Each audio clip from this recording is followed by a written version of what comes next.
Okay, so now that that's done, we're going to do our we're going to add our tip. Now, like I said earlier, I like to use 2 3/4 hole saw, and you're going to cut 2 pieces of a 1/2 inch blue camp pad. Now, these are spray glued. I just use good old Gorilla spray glue. But if you're in an apartment or somewhere and you don't want to deal with that and you can't deal outside, excuse me. You can use double-sided carpet tape if you want to cut down on the smell in there. But we have our cap, we're there, so we're obviously going to put that right there. Once again, you can use double-sided tape there, or you can spray glue it on just to secure it in place. Not necessarily required. But for today's purpose, we're just going to kind of leave it because I'm going to discuss the next thing. So how do we tape this? So I start on the seam of the foam. I'm going to take my... This is the reason why I build the handle first. We're going to start at the bottom, and run it up and over directly on the seam first. Then we're just going to put our cap on there, hold that in place,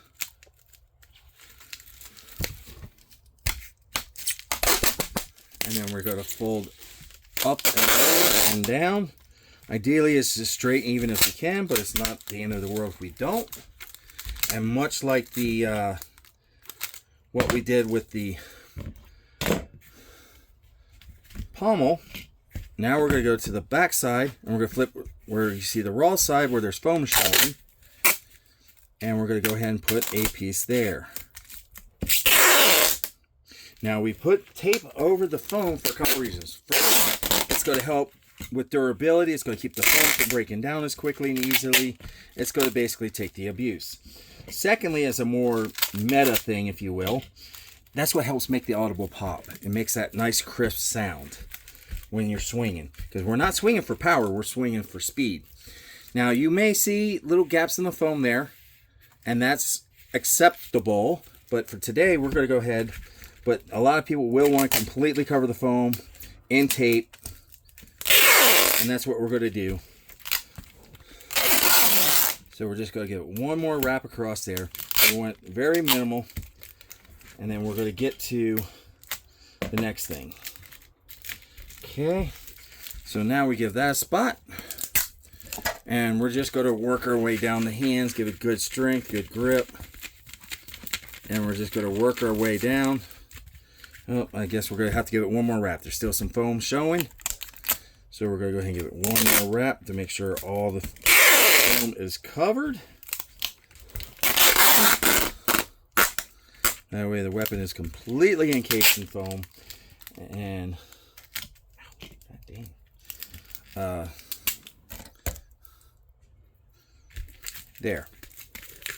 So now we're just going to give it a good squeeze, lock that tape in there. Now we're not done yet because we're going to want to reinforce the tip so it doesn't break off and shear off. So I'm just going to start. I'm going to flip around here. It's a lot easier if I'm right-handed, do it this way. If you're left-handed, just do the opposite. So I like to go ahead and start on the top, give it a couple of wraps around, and then I'm just going to angle it down. And this one we don't have to be super crazy. We're just going to do like candy stripe here. Oh, out of tape. Always have plenty of tape when you start this.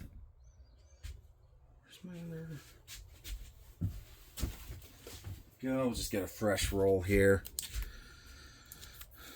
So I don't edit out mistakes. I won't edit them out unless they're just really bad.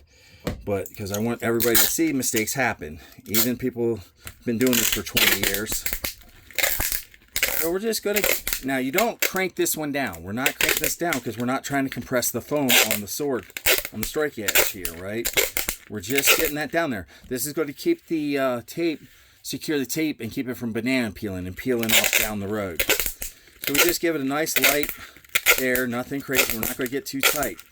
Now, at this point, when I'm right here, now I'm going to start cranking it down and torque wrapping it. Because this is how we keep the foam onto the tube. And we're just going to go down.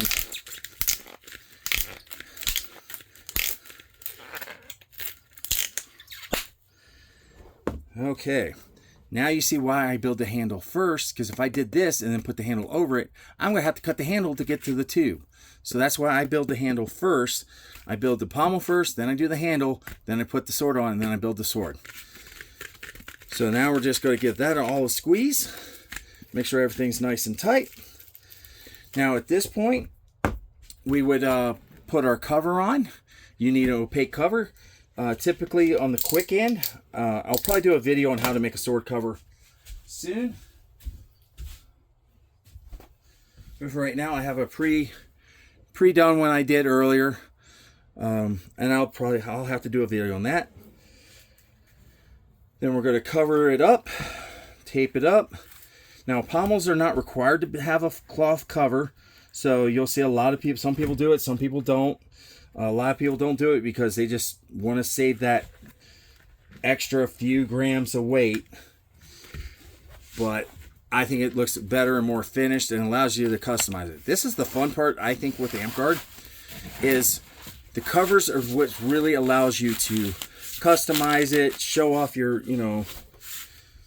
your personality. This is just going to be a loner that's good there, so I'm just doing a plain color.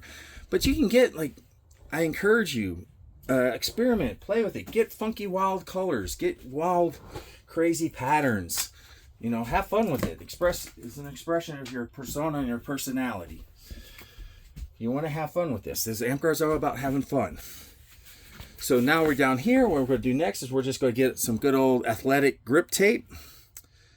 I know it's a little dirty, it's been in my bag, but we're just going to wrap that handle up right there at the top, so we secure the fabric. Then we're just going to wrap that around. And like I said, this one I'm using craft foam because it's PVC, and this is going to be a loner, but you can do it for yourself. You can use on probably future videos, I'll show you how to do a paracord wrap or other things.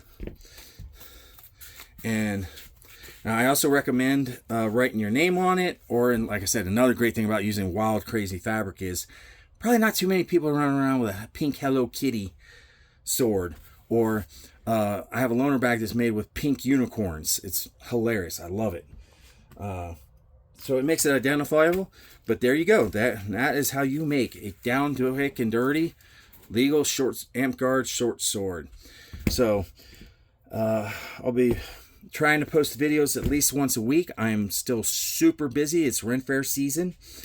And I like to joke, but I have 3 full-time jobs. I have a day job, my leather business, as well as Amtgard.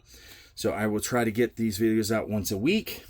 If you have any suggestions or things you'd like to see in a future video, let me know. I'll probably do a part 2 covering how to make a golf shaft core short sword, because it's similar, but there's a few extra steps that are very important in there. So other than that, it's been a pleasure. And until next time, stay crafty.